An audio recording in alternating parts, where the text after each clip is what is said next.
جو سیاسی بیانیہ ہے ایک اوورآل وہ آپ نے کس کا مضبوط دیکھا؟ حکومت جو اپنی آپ کو بہت پر اعتماد ظاہر کرتی رہی کہ ہم استحکام لے کر آئے ہیں، یا دوسری طرف اپوزیشن جنہوں نے کہا کہ ہم وکٹمائز ہو رہے ہیں، ان کو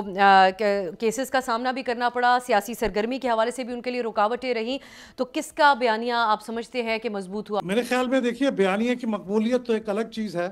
وہ تو پبلک اوپینین پولز ہی غالباً یہ بتائیں گے کہ کس کا بیانیہ زیادہ مقبول ہے، لیکن میں سمجھتا ہوں کہ حکومت نے پچھلے تقریباً پونے 2 سال میں جو کچھ کیا ہے اس کے نتیجے میں اس کا جو بیانیہ شروع میں تھا اس کے مقابلے میں کہیں زیادہ مضبوط ہوا ہے، اس لیے کہ انہوں نے اکانومی کو تھوڑا سا بہتر کیا ہے۔ ظاہر ہے اس کے اندر پوری طرح سے تو بہتر نہیں ہو سکا، لیکن جب ڈیفالٹ کی پوزیشن پہ کھڑے تھے وہاں سے اگر اب آپ دیکھیں تو چیزیں بہتر ہوئی ہیں، خاص طور پہ پرائیویٹائزیشن جو لیٹسٹ پی آئی اے کی ہوئی ہے وہ بھی ان کی کامیابیوں میں شمار ہوگی۔ ملک کے اندر کو بہت لا اینڈ آرڈر کا بڑا مسئلہ پیدا نہیں ہوا، تو اس لحاظ سے ملک کے اندر جو گورننس کا نظام ہے وہ کسی حد تک کنسالیڈیٹڈ لگ رہا ہے، کسی حد تک وہ پرامن لگ رہا ہے۔ تو اس لیے میں سمجھتا ہوں کہ مقبولیت کی بات الگ ہے، لیکن حکومت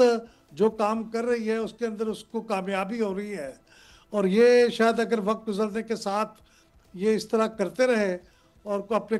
کامیابی حاصل کرتے رہے تو ہو سکتا ہے کہ بیانیے کی مقبولیت بھی ان کی بڑھ جائے، لیکن اس وقت میں نہیں کہہ سکتا کہ حکومت کے بیانیے کی مقبولیت زیادہ ہے۔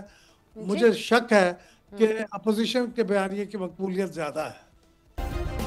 سبسکرائب کریں اور بیل دبائیں تاکہ کوئی خبر رہ نہ جائے۔